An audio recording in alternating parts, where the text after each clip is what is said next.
دوبارہ ذرا اونچی آواز سے صلوات بھیجیے پر محمد وعلی محمد۔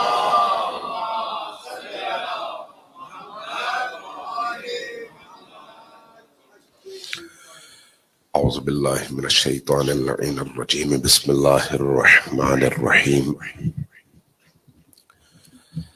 الحمد للہ رب العالمین بارئ الخلائق اجمعین، والصلاة والسلام علی جمیع الانبیاء والمرسلین، سیما من سمی فی الآفاق بأحمد وفی الارض بأبی القاسم محمد۔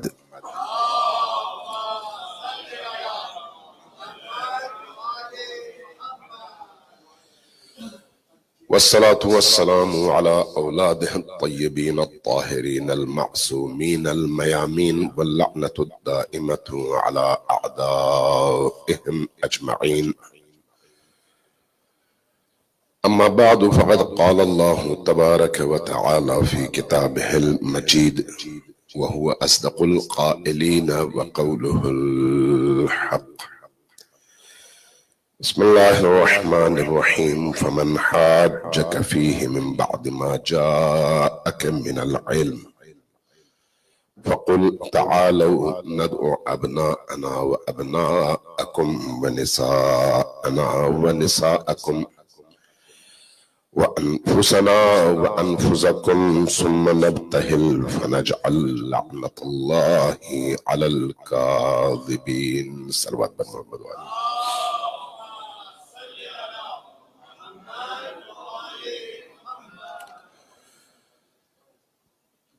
اہل البیت علیہ السلام کی دی ہوئی تعلیمات کے مطابق آج وہ مناسبت ہے جو عظیم ترین اعیاد میں سے عظیم ترین عید کا دن ہے، اس لیے کہ واضح طور پر حق کو باطل پر جس طرح کی فتح مباہلے کے دن اللہ نے عطا کی ہے، اس کی مثال نہیں ملتی۔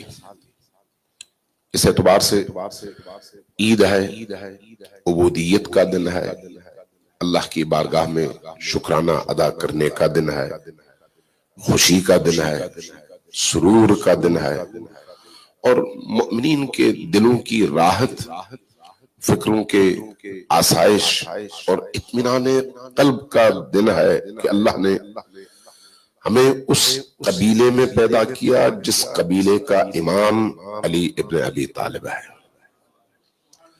جتنا اس نعمت پر انسان شکر ادا کرے اللہ کی بارگاہ میں کم ہے، اور اس کی ایک دلیل آج کا یہی دن ہے۔ نبی کریم صلی اللہ علیہ وآلہ وسلم نے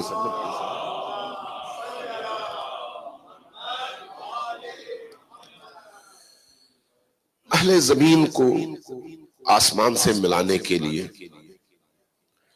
جس دین کو انسانی معاشرے میں پیش کیا، وہ دین تا قیام قیامت تمام انسانوں کے لیے راہنما ہے، نور ہے، روشنی ہے اور ہدایت کا ذریعہ۔ اس لیے اس دین میں پیش آنے والے تمام واقعات تا قیام قیامت زندہ رہنے چاہیے، تاکہ انسانوں کو چاہے وہ جس دور میں آئے ہوں پتہ چلے کہ ہم اس دین کی اگر پیروی کرتے ہیں تو کیوں کرتے ہیں، دلیل کیسے۔ یہ نہیں کہ ہمارے آباء و اجداد کرتے تھے، یہ ہمارا قبیلہ کرتا تھا، ہمارے علاقے میں یہ رسم تھی، نہیں، شعور کے ساتھ، دلیل کے ساتھ اور علم کے ساتھ۔ یہ جو آیت ہے یہ مباہلہ، خود یہ آیت بھی اسی نقطے کی طرف ہمیں متوجہ کرتی ہے کہ علم آ جائے تو پھر سر تسلیم خم کر لو۔ جو سب سے پہلا چیلنج یہی ہے، آیت کیا کہتی ہے؟ جب علم آئے تو پھر سر تسلیم خم کر لو۔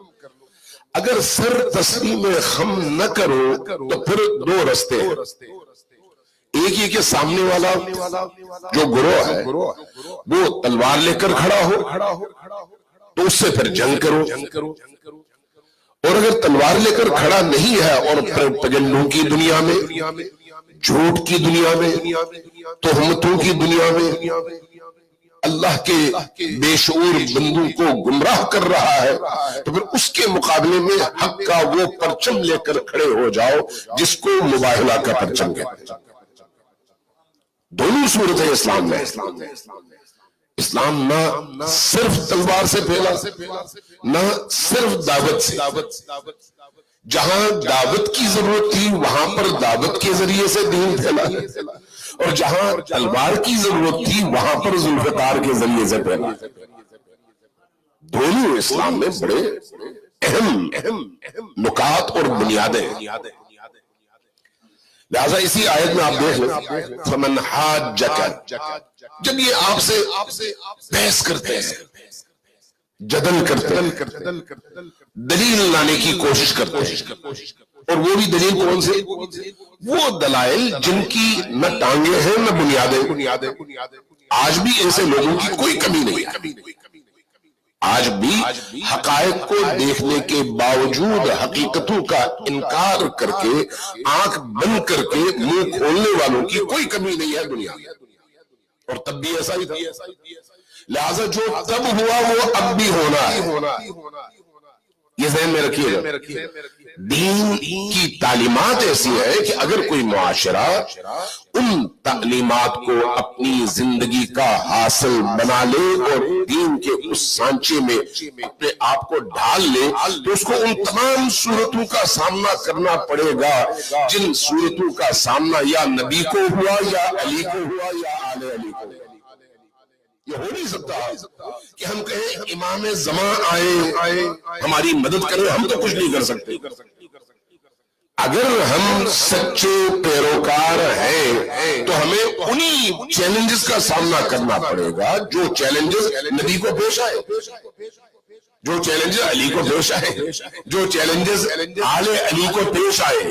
ہاں، اس کی انتہا پھر مہدی آخر الزمان کے دور میں ہے، لیکن یہ جو درمیان کا دور ہے یہ کوئی ڈارک دور نہیں ہے، غیر ذمہ داری کا دور نہیں ہے، یہ بھی اسی طرف کی ذمہ داری کا دور ہے، اس فرض کے ساتھ کہ وہاں پر چونکہ معصوم ہے، اس لیے معصوم خدا سے براہ راست کنیکشن کی وجہ سے وہ کسی اور طرح کا فیصلہ لیں گے، اور ہم براہ راست کنیکشن نہ ہونے کی وجہ سے وہی کے آئینے میں وقت کے تقاضوں کے مطابق، اپنی ضرورتوں کے مطابق اپنا فیصلہ لیں گے۔ لیکن چیلنج ہر دور میں ہوگا، چیلنج کا سامنا بھی ہر دور میں ہوگا، بشرطے کہ ہم اور آپ اس راہ کے راہی ہوں۔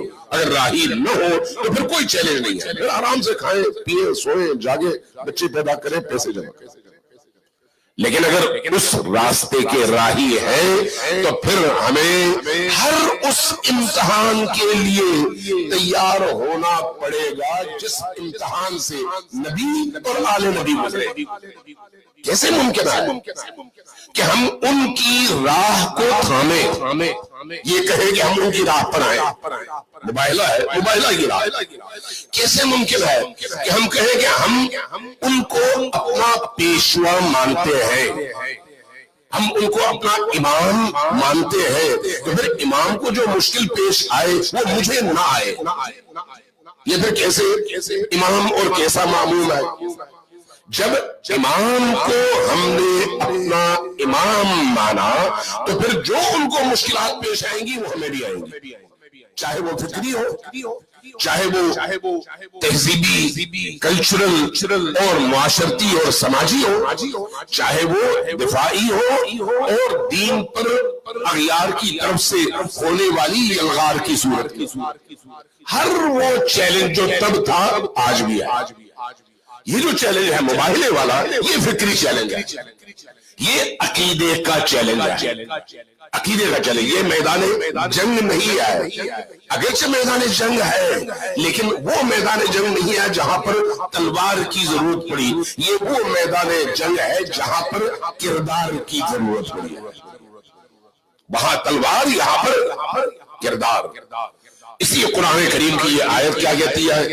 فمن حاجک، جب یہ لوگ آپ سے بحث کرتے ہیں اور اوٹ پٹانگ قسم کی باتیں کرتے ہیں، بغیر دلیل کے بس باتیں ہیں، اور کہتے ہیں نہیں ہم آپ کی دلیل نہیں مانتے، ہمارے اپنے دلائل ہیں، من بعد ما جاءک من العلم، بعد اس کے یہ علم آ گیا، ان کو بھی علم ہے، ایسا نہیں ہے کہ انہیں علم نہ ہو، لیکن چونکہ اپنے ما سبق بزرگوں کی راہ کو چھوڑنا نہیں چاہتے، ان کو چھوڑنے سے اپنے تمام عقائد سے انہیں دستبردار ہونا پڑتا ہے، اور اپنے ان عقائد اور افکار سے دستبرداری کا مطلب دنیا کی بہت ساری سہولتوں سے محروم ہو جانا۔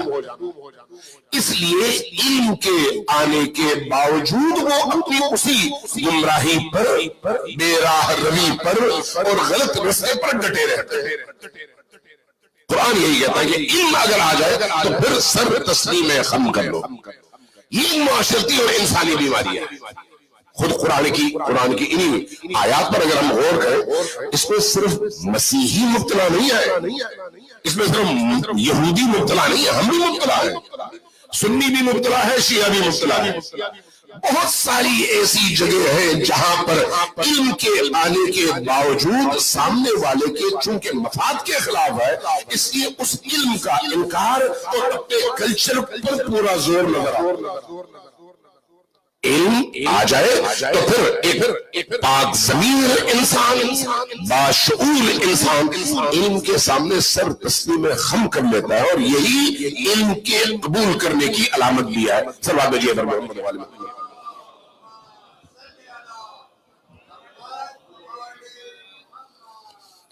اب آیت کیا کہتی ہے؟ آیت کہتی ہے کہ جب یہ علم آنے کے بعد انکار کر دے تو پھر ان کو چیلنج کر دے۔ اس وقت وہ تلوار لے کر نہیں ہوتے، اگر وہ تلوار لے کر اٹھتے تو پھر تلوار کے ذریعے سے چیلنج کا مقابلہ ہوتا۔ یہاں پر چونکہ زبان کے ذریعے سے ہے، اس لیے آؤ تم بھی ان کے سامنے اعلان کرو۔ وہ اعلان کیا ہے؟ ندعو، آؤ پھر ہم بلاتے ہیں، ابناءنا و ابناءکم و نساءنا و نساءکم و انفسنا و انفسکم، اپنے بیٹوں کو بھی، اپنی خواتین کو بھی، اور اپنی جانوں کو بھی۔ عجیب ہے، مفسرین نے اس کو لکھا ہے۔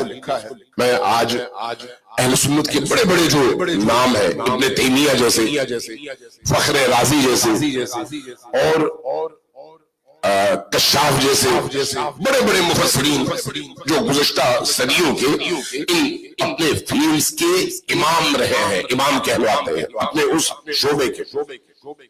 ابن تیمیہ کے بارے میں آپ جانتے ہیں، ابن تیمیہ کو کوئی موقع ملے تو وہ اہل البیت کو اس مقام سے گرانے میں کوئی کسر نہیں چھوڑتا، جہاں اس کو جہاں موقع نہ ملے مجبور ہے قبول کرنے۔ وہ بھی اور باقی لوگ جب ان کے میں افکار اور اسی آیت کے ضمن میں ان کی تفاسیر دیکھ رہا تھا تو نظر آ رہا تھا کہ وہ یہ قبول کرنے پر مجبور ہے کہ میدان مباہلہ کے ہیروز 4 افراد ہیں نبی کے سائے میں، علی و فاطمہ، حسن اور حسین، جبکہ مباہلے کی آیت میں گنجائش تھی کہ سارے عربوں کو لے کر چلے۔ قرآن کی آیت ہے، قرآن کی آیت میں وسعت ہے۔ ندعو، آؤ ہم بلاتے ہیں کس کو؟ ابناءنا، اپنے بچوں کو، اپنے بیٹوں کو۔ جتنے لوگ یہ دعویٰ کر سکتے تھے کہ ہم نبی کی اولادوں میں سے ہیں، آل ہاشم میں سے ہیں، سب کو لایا جا سکتا تھا۔ اسی طرح سے نساءنا، نبی کی جتنی زوجات ہے سب کو لایا جا سکتا ہے۔ اگر کوئی بیٹی ہوتی تو لایا جا سکتا تھا، ہوتی اور نہ لایا جاتا تو اس آیت کی مخالفت تھی، چونکہ آیت کہتی ہے کہ ہم اپنے بچوں کو، اپنی خواتین کو، اپنی جانوں کو لے کر آتے ہیں۔ اب اگر ہو اور آپ لے کر نہ آئے تو یہ زیادتی ہے ان کے ساتھ جو اس کے مصداق ہے، اور آپ نے ان کو محروم کر دیا۔ لہذا قرآن کی ان آیات میں وسعت ہے، اور ایسی وسعت ہے جس کا کوئی انکار نہیں کر سکتا۔ اس کے باوجود جب میدان مباہلہ سجتا ہے تو انفسنا یعنی نفس، نفس یعنی کیا؟ نفس یعنی جان نبی۔ ایک ٹی وی کا پروگرام تھا 2-4 سال پہلے، تو ایک صاحب نے اسی طرح سے بات کی کہ بھئی ہم تو ترتیب کے قائل ہیں فضیلتوں میں۔ کہا قرآن کی مخالفت کرتے ہیں۔ قرآن کی کیسے مخالفت کرتے ہیں؟ بھئی قرآن میں 2 آیتیں ہیں، جب تک یہ 2 آیتیں قرآن سے نکال کر کہیں چھپا نہ لو، اس وقت تک پنجتن کے مقابلے میں کائنات کا کوئی فرد کھڑا نہیں ہو سکتا، جب تک یہ 2 آیتیں موجود ہیں۔ ایک یہی آیت مباہلہ ہے اور دوسری آیت تطہیر۔ یہ 2 آیتیں واضح بغیر کسی تعویل کے، کسی تعویل کی ضرورت نہیں ہے۔ باقی جگہوں میں آپ 1000 تعویلیں کر سکتے ہیں، لیکن ان 2 آیتوں میں آپ کوئی تعویل کر ہی نہیں سکتے۔ اللہ نے کوئی گنجائش چھوڑی ہی نہیں۔ مباہلہ اس میں سے ایک آیت ہے۔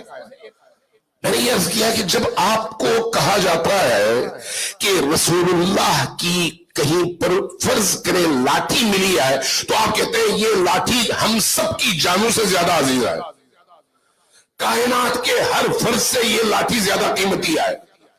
آپ کو اگر کہا جائے رسول اللہ کا ایک لباس قمیص ملی ہے، تو آپ اس قمیص کے لیے ساری دنیا فدا کرنے پر تیار ہو جاتے ہیں۔ رسول اللہ کا ایک بال مل جائے جس کو آپ منہ مبارک کہتے ہیں، وہ مل جائے، اور اس طرح کے منہ مبارک مختلف جگہوں میں آپ نے بنائے ہوئے اور سجا کے رکھے ہوئے، دور دور سے لوگ اس کی زیارت کے لیے جاتے ہیں۔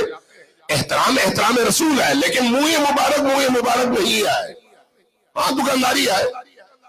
اصل کو چھوڑو اور لوگوں کو بیوقوف بناؤ اپنی دنیا بسانے کے لیے۔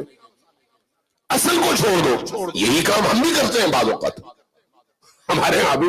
اسی یہ تنقید کا موضوع مخاطب جو ہے صرف دوسرے نہیں، ہم خود بھی ہیں۔ جہاں ہمارا کوئی مفاد ہو، وہاں پر پھر ہم ان معیارات کو پامال کرتے ہیں۔ یہ انسانی نفسیات ہے۔ اسی سے پاک کر کے اوپر اٹھنا نبی کی دعوت بھی ہے اور علی کی سیرت بھی ہے۔ اب یہاں پر دیکھیے، میں نے اسے یہ عرض کیا کہ اگر آپ سے کہا جائے کہ رسول کی قمیض بہتر ہے یا فلان کی، تو آپ کیا کہیں گے؟ رسول کی قمیض کا کیا مقابلہ ہے بھائی؟ حضرت یوسف کی قمیض آئی اور ان کے والد جو کہ نبی تھے، اس نبی کی نابینا آنکھ کو بینائی دینے کا سبب بنا۔ سبب کیا تھا؟ ایک رسول اور ایک نبی کی قمیض۔ یعنی اگر تنے نبی سے کوئی باہر کی چیز جو اس کا حصہ نہیں ہے مس ہو جائے، اس میں اتنی تاثیر پیدا ہو جاتی ہے کہ ایک اور نبی کی نابینا آنکھوں کی نورانیت کا سبب فراہم کر دے۔ یہاں پر قرآن کریم نے علی کو جان رسول کہا ہے۔ جان رسول، نفس رسول۔ نفس رسول کا مطلب کیا ہے؟ اگر رسول پوری کائنات سے افضل ہے تو جان رسول بھی پوری کائنات سے افضل ہے، چونکہ وہ جان رسول ہے۔ بنابراین جب ہم ان آیات پر غور کرتے ہیں تو بہت سارے لوگ دعوے دار ہیں۔ یہی آیتیں بتاتی ہیں کہ اہل البیت کون ہے، یہی آیتیں۔ ادھر ہم ایک رسالہ نکالتے تھے قرآن کریم پر، پاکستان اور بر صغیر کا اردو میں پہلا رسالہ ہم نے شروع کیا تھا صرف قرآن کریم پر۔ ہم نے ایک آرٹیکل لکھا کہ اہل البیت قرآن کی روشنی میں، اور وہ چھاپ دیا۔ ظاہر ہے بڑے بڑے علماء کو، یونیورسٹیز کے اساتذہ کو اور مدارس کے بڑے بڑے مفتیوں کو ہم بھیجا کرتے تھے، یہاں سے 30 سال پہلے کی بات۔ تو اسلامی نظریاتی کونسل کے چیئرمین تھے ایک بہت بڑے نامور صاحب، وفات پا گئے۔ انہوں نے مجھے خط لکھا اور خط میں لکھا کہ میں نے آپ کا یہ آرٹیکل اور یہ سارا پڑھا ہے، اور اس کے بعد اس پر اعتراض کیا، اور اعتراض کرنے کے بعد کہا کہ احادیث کا مضبوط سے مضبوط سلسلہ بھی بیویوں کو اہل البیت سے باہر نہیں نکال سکتا. ہم نہیں مانتے. تو میں نے ان سے کہا اگر آپ نہیں مانتے تو نہ مانے، کوئی بات نہیں، لیکن نہ مانے دلیل کے ساتھ، اور دلیل قرآن سے آپ لے کر آ جائیں، دلیل آپ احادیث سے لے کر آ جائیں. یعنی بعض لوگوں کی جب سوئی اٹکتی ہے تو اس طرح سے اٹکتی ہے، واضحات نظر آ رہی ہیں. اس وقت گاندھی صاحب بھی اسی طرح کی فکر کے حامل ہیں. جہاں جہاں اہل البیت کا کوئی تذکرہ ہے، کوئی فضیلت ہے، اس سے اہل البیت کو محروم کر کے انہیں عام انسانوں کی طرح سے ٹریٹ کرو. یعنی تکفیریت کی فکری شکل آئی ہے، فکری شکل اور متمدن اور جدید شکل. حیرت ہوتی ہے جب اس طرح کے لوگوں کو انسان سنتا ہے. آج بھی ایسے لوگوں کی کوئی کمی نہیں ہے. قرآن کریم کی یہ آیت کیا کہتی ہے اور مفتیان کرام کس چیز پر اتنا زیادہ زور دیتے ہیں؟ بخاری کی حدیث میں دیکھ رہا تھا، مسلم کی حدیث دیکھ رہا تھا. جب یہ آیت اتری تو 2 ازواج کا تذکرہ ہے احادیث میں. 2 ازواج کو، ایک زوجہ جن کو بہرحال سب جانتے ہیں، ان کی بڑی خواہش تھی کہ کسی طرح سے وہ بھی شامل ہو جائیں. فرمایا کہ نہیں، یہ اہل البیت کے بارے میں ہے، کسی اور کے بارے میں نہیں آئے. روک دیا. اب وہ رک گئی. ایک اور زوجہ نے جب یہی بات کہی، یا رسول اللہ کیا میں بھی شامل ہو جاؤں؟ وہاں پر پھر اس زوجہ کی نسبت اس زوجہ سے لب و لہجہ بدل گیا. یہ میں بخاری اور مسلم کی حدیث نقل کرتا ہوں کہ لب و لہجہ یہاں پر بدل گیا. فرمایا تم خیر کے رستے پر تو ہو لیکن اس گروہ میں شامل نہیں ہو. خیر کے رستے پر ہر زوجہ نہیں آئے. یہ بھی رسول اللہ کی انہی احادیث سے ثابت ہے. چونکہ دونوں زوجات کو ایک طرح کا جواب نہیں دیا. ایک سے کہا کہ تم نہیں ہو اور دوسری سے کہا کہ تم خیر کے رستے پر ہو لیکن اس گروہ میں شامل نہیں ہو. یہ گروہ کون سا ہے؟ یہ وہ گروہ ہے جن کی اصالت، جن کی پاکیزگی، جن کا مقام، جن کی تطہیر، جن کے درجات اور جن کے مقامات کا اعتراف خدا سے لے کر خدا کے تمام فرشتے اور تمام انبیاء کرتے ہیں.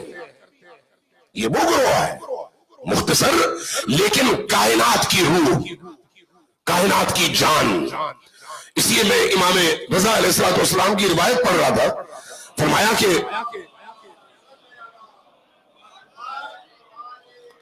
اہل البیت علیہ السلام کو پہچانو اور کوشش کرو ان پر ہمیشہ درود بھیجتے رہنے کی، چونکہ یہ درود تمہارے درجات میں اضافے کا سبب ہے.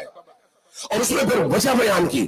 فرمایا اگر حضرت ابراہیم علیہ السلام کو خلت کا مرتبہ ملا اور وہ خلیل اللہ کہلائے تو اس مقام کے عطا ہونے کا سبب یہ تھا کہ وہ صبح و شام نبی اور آل نبی پر درود بھیجا کرتے تھے. امام رضا کی روایت ہے اور روایت بھی مستند روایت ہے.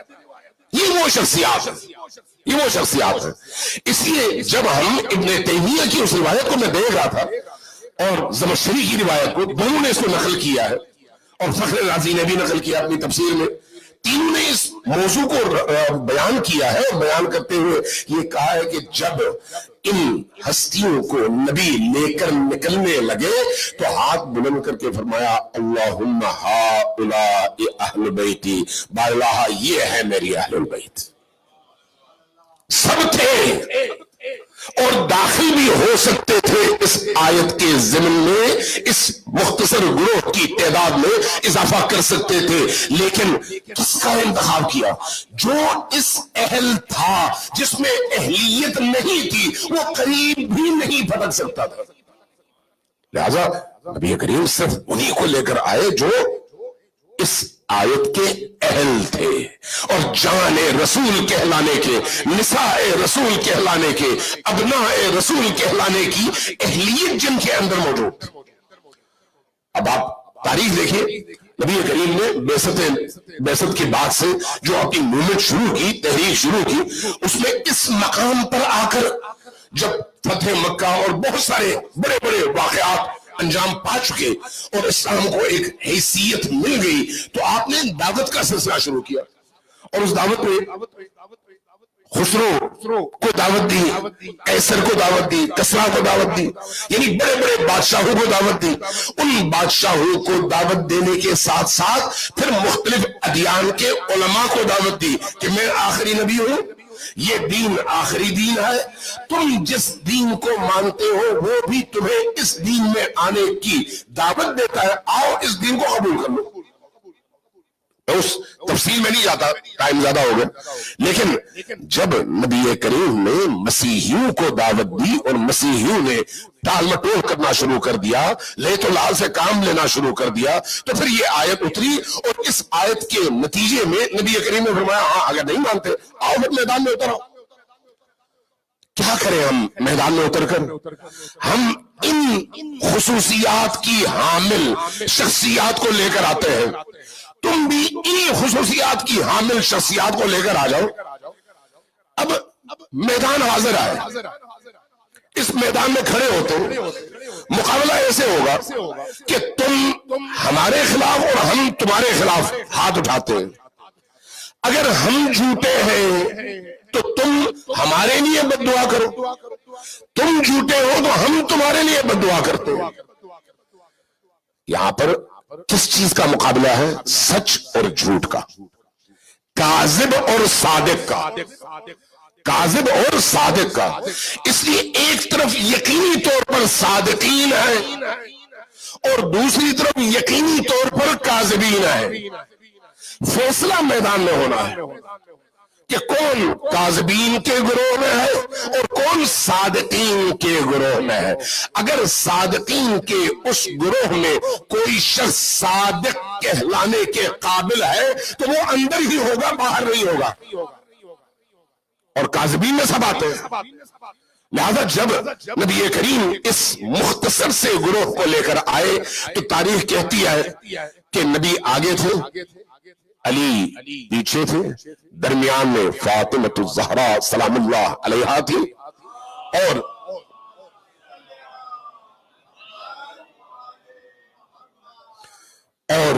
دو بچے تھے دائیں اور بائیں، اور ان کی انگلیاں ان ہستیوں کے ہاتھ میں تھی۔ جب یہ لوگ میدان میں آئے تو اب آپ ذرا تصور کر لیں، حق اور باطل کا معرکہ ہے، اعلان ہو چکا ہے، یہ کوئی بند کمرے کی بات تو نہیں ہے، یہ میدان کی بات ہے، اور میدان بھی وہ جہاں پر اسلام، یہودیت، مسیحیت، شرک، مشرکین سب کے درمیان اسلام کے ساتھ مقابلہ ہے۔ اس لیے ایک طرف کل اسلام ہے اور دوسری طرف کل منکرین ہے، کل منکرین۔ ہاں جو اس وقت مخاطب ہے وہ مسیحی ہے نجران کے، لیکن تماشا دیکھنے والے تو مشرکین بھی ہیں، یہودی بھی ہیں، مقامی مسیحی بھی ہیں، سب آئے ہوئے ہیں اور سب دیکھنا چاہتے ہیں کہ اس مقابلے میں کون جیتا ہے۔ فنجعل لعنت اللہ علی الکاذبین۔ قرآن نے کہا تھا نا کہ کونوا مع الصادقین، یہ صادقین ہے۔ یہ بات ثابت ہو گئی کہ مباہلے نے بتا دیا کہ صادقین کون ہے۔ جو صادقین کے ساتھ ہے وہ نجات یافتہ ہے، اور جو صادقین سے ہٹ گیا اس کی عاقبت کی خیر وہ خود منائے۔ کونوا مع الصادقین، یہاں پر یہ صادقین سامنے آ گئے۔ جب سامنے آئے اور سب کا چہرہ دیکھ رہے ہیں کہ کس کے چہرے پر کیا تاثرات ہیں۔ اب بنی نجران کے وہ مسیحی یہ بیان کرتے ہیں، کہتے ہیں جب ہم نے یہ دیکھا کہ یہ 5 افراد آئے ہیں جن میں 2 بچے ہیں، ایک خاتون ہے اور 2 مرد ہیں، ٹوٹل سرمایہ ہی ہے، انہوں نے فوراً ہاتھ اٹھا لیا، کہا کہ ہم اس مباہلے میں شریک نہیں ہیں۔ کیوں نہیں ہیں؟ کہا کہ ان کے چہروں کا جلال اور چہروں کا نور بتاتا ہے کہ اگر ہم کھڑے رہے تو پھر نہ ہماری دنیا ہے نہ ہماری عاقبت ہے۔ اس لیے روایات، ہماری روایات اہل بیت کی، وہ یہ بتاتی ہے کہ نبی کریم نے فرمایا کہ اگر وہ لوگ کھڑے ہوتے خود وہ تباہ ہو جاتے، وہ جہاں پر کھڑے تھے وہ زمین تباہ ہو جاتی، جن درختوں کے سائے میں وہ کھڑے تھے وہ درخت خشک ہو جاتے، اور اللہ کی رحمت سے وہ سارا حصہ محروم ہو جاتا جہاں پر یہ کاذبین کھڑے ہیں، چونکہ وہ صادقین کے مقابلے میں ہیں، اور یہ صادقین اللہ کی 1,24,000 انبیاء کی تعلیمات کا یکجا محافظ گروہ کا منظر ہے، جو اس وقت صادقین کے طور پر باطل کے مقابلے میں آئے ہوئے۔ اس لیے جب آپ اس میدان کے حوالے سے پڑھتے ہیں تو لگتا ہے کہ اللہ تبارک و تعالیٰ نے دلیل کے ساتھ، گفتگو کے ساتھ جب سامنے والا قائل نہیں ہوتا تو وہاں پر پھر مباہلے کا دروازہ کھولا کہ چلو اس بہانے بھی ہو تو لوگوں کو عقل آئے اور شعور آئے۔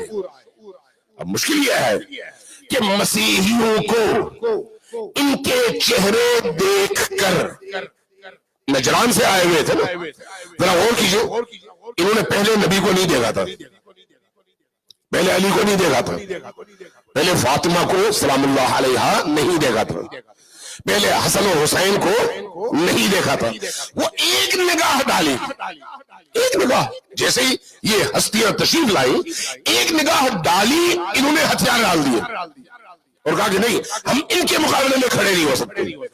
وہ کیسے بدقسمت لوگ ہوں گے جنہوں نے 20-20 25-25 سال ان ہستیوں کے سائے میں زندگی گزاری اور آخری لمحے تک دلوں میں بغض لیے زندہ رہے اور ساتھ دینے سے انکار کرتے رہے۔ کیسے لوگ جنہوں نے کلمہ بھی پڑھا؟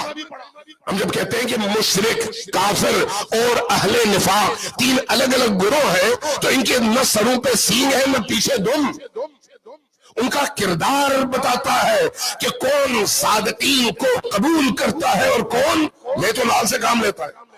عجیب نہیں ہے کہ جنہوں نے 23 سال نبی کی رفاقت میں گزارے ہوں آخری وقت میں یہ کہے کہ ان کی تو طبیعت خراب ہے، ان کی زبان سے جو باتیں نکل رہی ہیں وہ قابل عمل ہے ہی نہیں، اس لیے ان کو چھوڑ دو، ہمارے لیے قرآن کافی ہے، حسبنا کتاب اللہ۔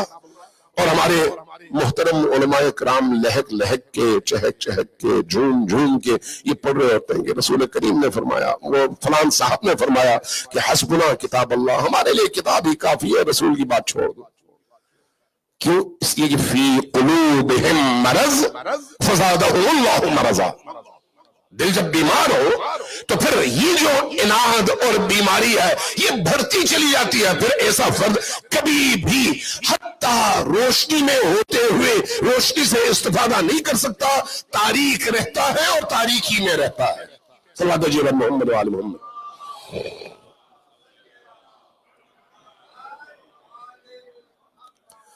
اس لیے جب ہم ائمہ علیہ السلام کے کلام میں غور کرتے ہیں تو آپ کو اس حوالے سے ایسی ایسی احادیث ملتی ہے، میں ان احادیث کی طرف ابھی نہیں جا سکتا، ٹائم نہیں ہے، میں نے 1-2 اور موضوعات کو اس میں شامل کرنا ہے تاکہ ذرا ہمارے ذہن بھی کھلے اور دل بھی کھل اٹھے۔ عزیزان من، حق اور باطل کا یہ معرکہ ہر دور میں رہا ہے، اور جو بھی اس معرکے میں میدان میں رہا اس کو ہمیشہ صادقین کی سرپرستی بھی حاصل نہیں، اور یہ حقیقت ہے چونکہ رستہ وہی رستہ ہے۔ آپ جب اس رستے پر چلیں گے تو ان کی روشنی آپ کو رہنمائی فراہم کرتی رہے گی۔ آج بھی یہی حال ہے، آج جو آپ کو دنیا میں جنگ نظر آتی ہے یہ کون سی جنگ ہے؟ یہ کربلا کی جنگ نہیں ہے، یہ ذہن میں رکھیں، یہ کربلا کی جنگ نہیں ہے، یہ خیبر کی جنگ ہے۔ کربلا کی جنگ اپنی جانیں دے کر اسلام کو بچانے کی جنگ تھی جس کے ہیرو کا نام حسین ابن علی ہے، اور خیبر کی جنگ دشمن کی جان لے کر اسلام کو بچانے کی جنگ تھی جس کا ہیرو علی ابن ابی طالب ہے۔ اور آج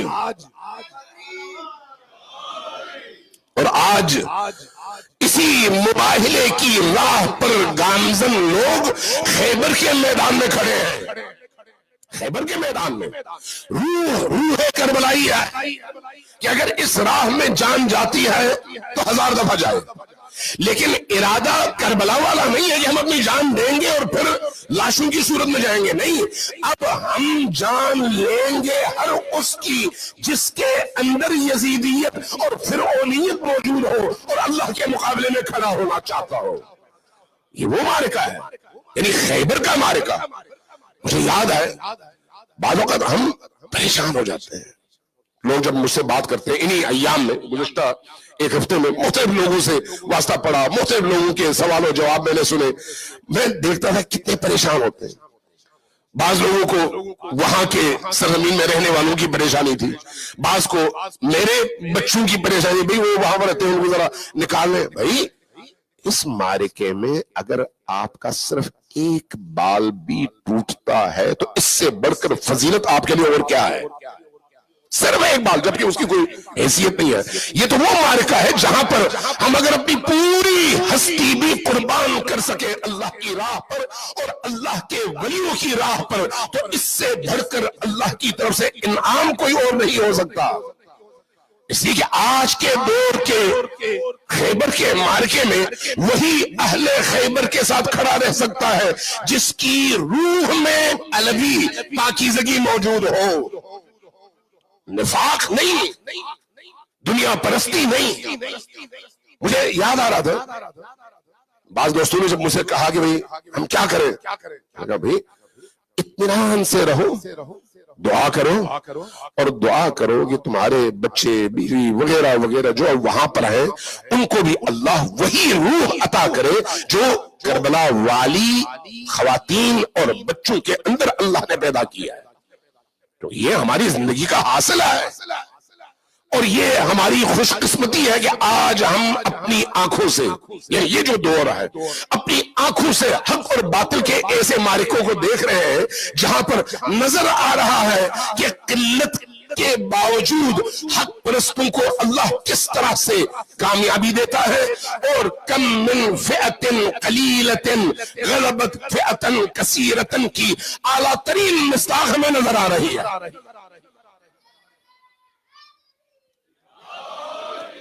عزیزان میں ایک واقعہ بعض ایک دو دوستوں کو میں سنا چکا ہوں. یہ وہ موقع ہے جہاں پر مجھے سنانا چاہیے تاکہ ذرا ہمارے اندر بھی وہ معنویت اپنی جڑیں بنا سکے. مباہلے کی صرف خوشی نہیں، مباہلے کے ان ہیروز کی کامیابی، اور وہ بھی آج کی دنیا میں اہل کفر کے مقابلے میں. اسی طرح ہو سکتی ہے کہ ہم ان کے ساتھ صف میں شامل ہوں اور کندھے سے کندھا ملا سکیں.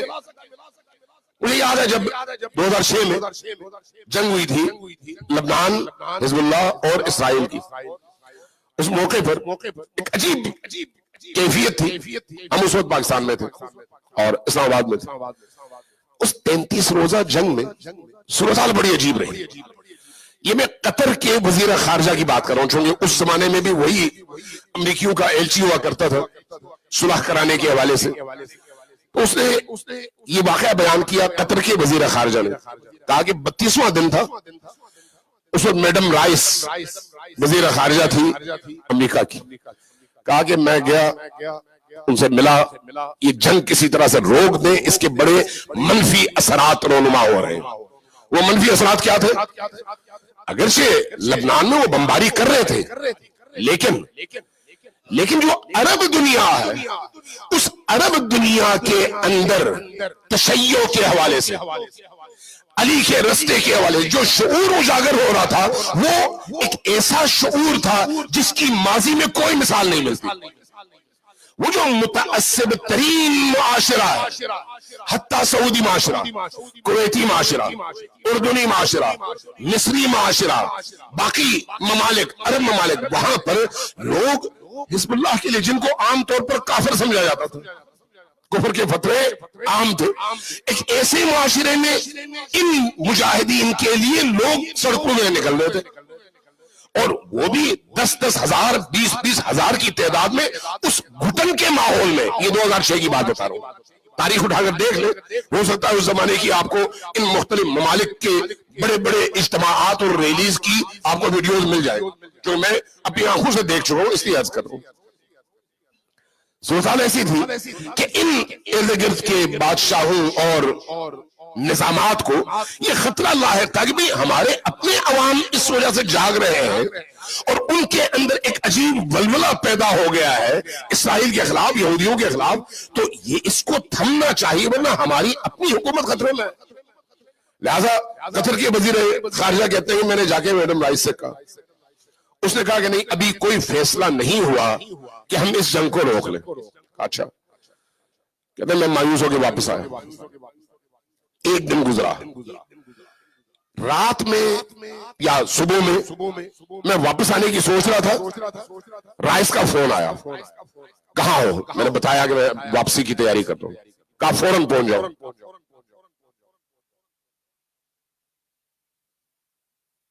محمد صلوات۔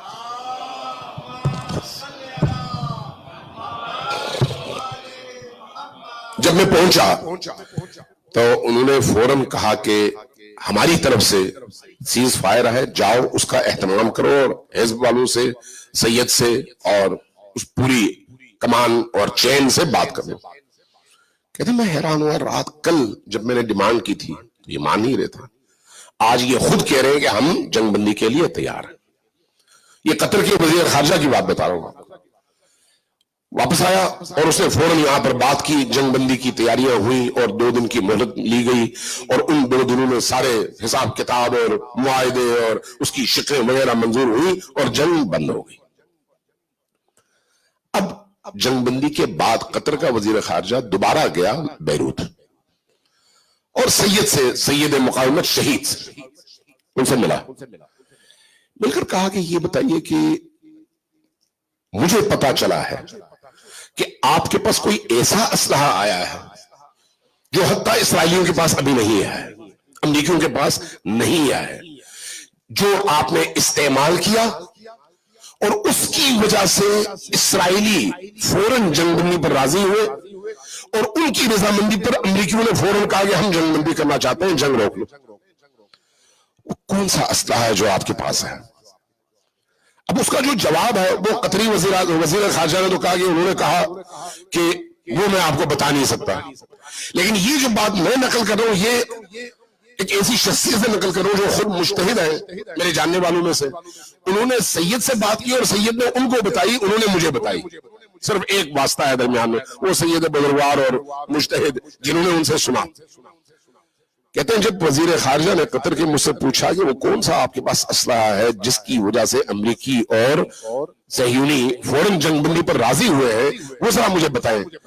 تو کہتے ہیں میں نے ان سے کہا کہ میں یہ تو نہیں بتاؤں گا کہ یہ اسلحہ ہمارے پاس کیا ہے اور کون سا ہے، لیکن یہ جان لو کہ ہمارے پاس اس اسلحے کی اس وقت کوئی کمی نہیں ہے، ہمارے وقت بہت آئی ہے اسلحہ، اس کو رخصت کر دیا۔ بعد میں یہی واقعہ سردار شہید نے بھی اپنے یادداشتوں میں لکھا اور اپنے انٹرویو میں سنایا۔ ہوا کیا؟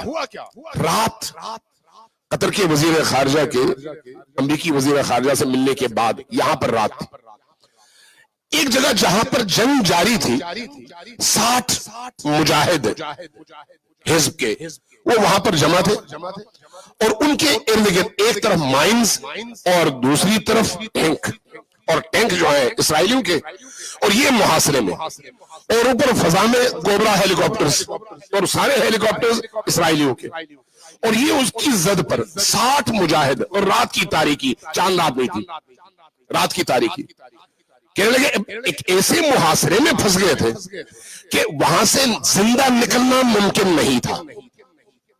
یہ جو 60 افراد تھے ان کا جو چیف تھا اس نے اپنے جوانوں سے کہا، ان کے پاس صرف کلاشنکوف تھا اور کچھ نہیں تھا، ان سے کہا کہ دیکھو جب تک میں نہ کہوں اس وقت تک تم نے کوئی حرکت نہیں کرنی، نہ آواز نکالنی۔ ہاں ٹھیک۔ اب سب کو یہ پتا تھا کہ یہ ہو سکتا ہے زندگی کی آخری سانسیں ہوں، کیونکہ جیسے ہی اب چاروں طرف سے جب آپ محاصرے میں ہو اور وہ بھی صہیونیوں کے، تو انجام آپ کو معلوم ہے۔ کہنے لگے اس کیفیت میں اب ہر بندہ سجدریز ہو کر اپنی دعاؤں میں مصروف تھا، ہر بندہ۔ دیکھیں یہ ہے معنویت، یہ میں موبائلے سے جوڑ رہا ہوں اس کو، اللہ سے جڑنے کا مطلب کیا ہوتا ہے؟ کہا کہ ہر بندہ اس میں مصروف تھا۔ اس اثنا میں اچانک میں نے دیکھا، وہ کمانڈر بتاتا ہے، اچانک دیکھا کہ ایک جوان کھڑا ہوا اور کلاشنکوف آسمان کی طرف کر کے اس نے فائر کر دیا. جیسے ہی اس نے فائر کیا، کلاشنکوف کی فائر ہے. کلاشنکوف کی گولی اتنی سی ہوتی ہے. ایک ہیلی کاپٹر کو یہ گولی لگی اور ہیلی کاپٹر نیچے گر گیا، جل گیا اور گر گیا. جیسے ہی وہ گرا ویسے ہی باقی ہیلی کاپٹر فوراً واپس اسرائیل کی طرف بھاگے. جیسے ہی وہ بھاگے، نیچے جو ٹینک تھے ان کو پتا چل گیا کہ بھئی کوئی بڑا کام ہوا ہے. انہوں نے بھی واپسی کی راہ لی اور فوراً پیچھے کی طرف بھاگ گئے اور ان سب کو نجات مل گئی. اب وہ کمانڈر کہتے ہیں میں نے جا کے اس جوان کو پکڑا. جب میں نے کہا تھا کہ میری اجازت کے بغیر تم لوگوں نے ہلنا نہیں ہے تو تم نے یہ کیا کام کیا؟ کہا کہ میں فرزند موسی بن جعفر علیہ السلام ہوں، سید ہوں.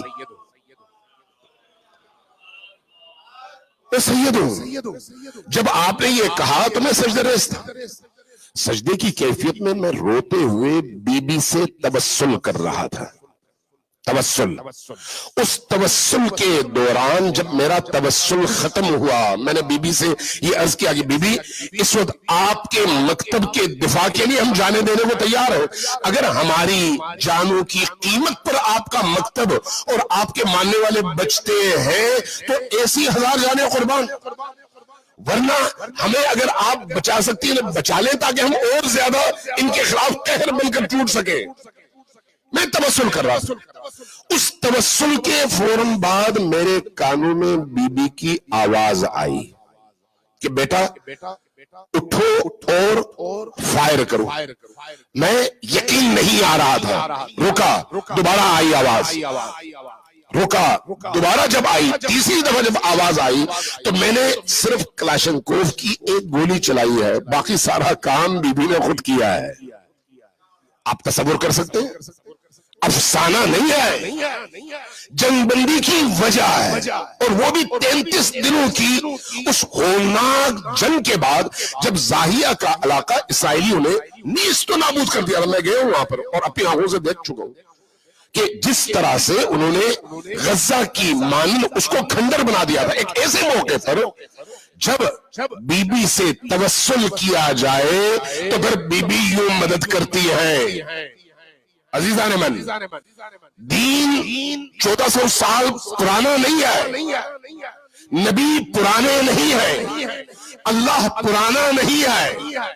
یہ وہ نظریات ہیں جو ہر پل جدید ہے اور ہر پل کے لیے ہے، ہر سرزمین کے لیے ہے. صرف مکہ اور مدینہ کے لیے نہیں، میلبورن کے لیے بھی ہے.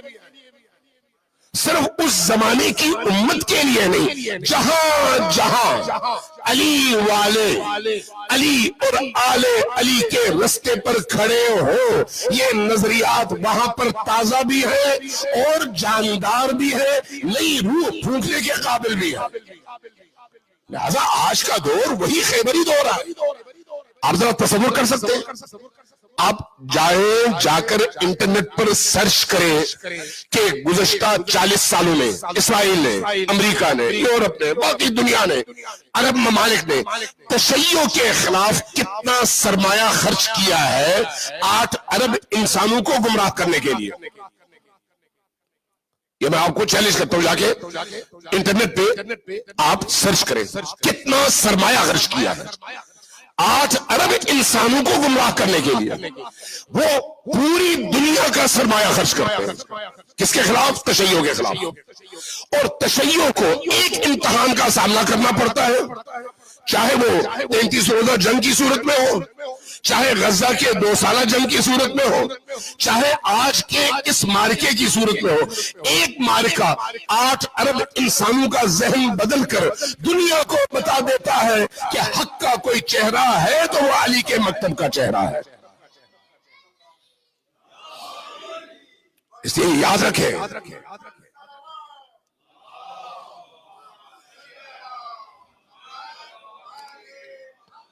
اس لیے یاد رکھیں کہ یہ ایک زندہ مکتب ہے، زندہ مکتب.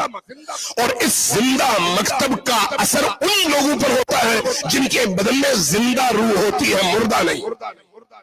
مردہ اور زندہ روح میں یہ فرق نہیں ہے کہ بدن حرکت کرتا ہے یا نہیں.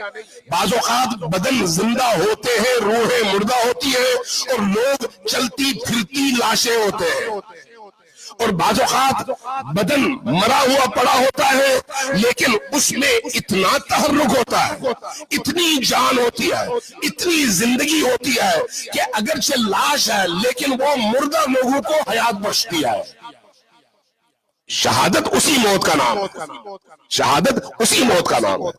اس لیے یہ جو رستہ علی کا رستہ ہے، یہ جو رستہ اہل البیت کا رستہ ہے، یہ جو رستہ اہل مباہلہ کا رستہ ہے، اہل غدیر کا رستہ ہے، اہل ولایت کا رستہ ہے، یہ رستہ حیات دینے والا رستہ ہے، زندگی دینے والا رستہ ہے، شعور دینے والا رستہ ہے، آگہی دینے والا رستہ ہے، غیرت مند بنانے والا رستہ ہے، شجاعت کی روح پھونکنے والا رستہ ہے، انسان کو مادی زنجیروں سے آزاد کر کے حر بنانے والا رستہ ہے، بے غیرت بنانے والا رستہ نہیں ہے۔ اور اس کے مظاہرے آج آپ دیکھ رہے ہیں۔ اس لیے اللہ سے دعا کریں کہ اللہ ہمارے اندر حریت کی وہ روح زندہ رکھے اور ہمیں کربلا، خیبر اور اس کے علاوہ جتنے بھی معرکے اسلام اور کفر کے درمیان پیش آئے ان معرکوں میں اہل حق کی جو روح رہی وہی روح ہمارے اندر بھی زندہ فرمائے۔ باراللہ حق کو باطل پر کامیابیاں نصیب فرما، باطل کو رسوا فرما، حق کو مزید سربلندی عطا فرما۔ باراللہ اہل حق کو سربلندی عطا فرما، ہمیں اہل حق کے ساتھ کھڑا ہونا نصیب فرما، ہر طرح کی مصلحتوں سے بالاتر ہو کر کربلائی روح کی روشنی میں ہمیں اپنے وقت کے امام کی نصرت کی توفیق عطا فرما۔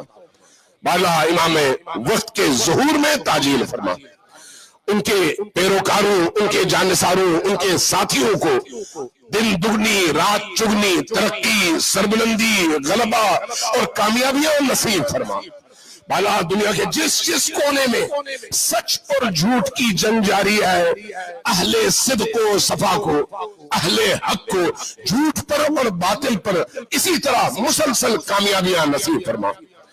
اس جنگ احزاب میں ان تمام احزاب کو جو حق کے مقابلے میں باطل کا پرچم لے کر کھڑے ہیں ان کو نیست و نابود اور رسوا فرما، اور اہل حق کو کامیابیاں نصیب فرما۔ ہم سب کو اپنے معاشرے کے لوگوں تک امن کا، محبت کا، حریت کا، پاکیزگی کا، نورانیت کا اور اہل البیت کا پیغام پہنچانے کی توفیق عطا فرما۔ باراللہ ہمارے گھروں میں اپنی رحمت نازل فرما، اہل البیت کی نورانیت کو ہمارے گھروں میں زندہ فرما۔ ان ایام، ان مناسبتوں کے ذریعے سے چاہے وہ خوشی اور جشن کے ایام ہو یا عزاداری کے، ہماری روحوں کی تطہیر فرما، ہمارے ذہنوں کی تطہیر فرما، ہمارے شعور میں بلندی عطا فرما، ہمارے شعور کو شعور علوی سے متصل فرما، ہمیں جہالتوں سے نکلنے کی توفیق عطا فرما، ہمیں نادانیوں سے نکلنے کی توفیق عطا فرما۔ باراللہ ہمیں اہل البیت کے کلچر، تہذیب اور راہ و روش کو اپنانے کی توفیق عطا فرما۔ ربنا تقبل منا انك انت السميع العليم برحمتك يا ارحم الراحمين۔ تمام مرحومین کے ایصال ثواب کے لیے، تمام شہداء کے ایصال ثواب کے لیے، اور تمام مجاہدین دین اور اہل حق اور راہ حق کے ان سپاہیوں کی کامیابیوں کے لیے مل کر ایک دفعہ سورہ فاتحہ 3 بار سورہ اخلاص کی تلاوت کریں گے، لیکن پہلے 3 بار اونچی آواز سے صلوات بھیجیے بر محمد و آل محمد۔